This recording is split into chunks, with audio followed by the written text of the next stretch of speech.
आपको दे दें जहां पर बड़ी खबर पाकिस्तान से मिल रही है। पाकिस्तान के कराची में फायरिंग की खबर सामने आई है।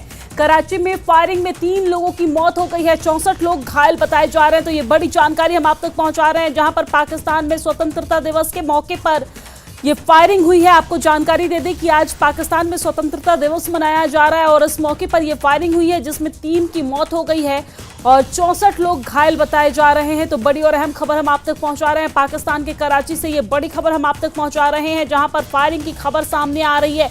इस फायरिंग में आपको जानकारी दे दें कि 3 लोगों की मौत हो गई है, 64 लोग घायल बताए जा रहे हैं। बड़ी और अहम खबर आपके टेलीविजन स्क्रीन पर, जहां पर पाकिस्तान में आजादी का जश्न मातम में बदल गया है। हवाई फायरिंग में 3 की मौत हो गई है, 64 लोग घायल बताए जा रहे हैं।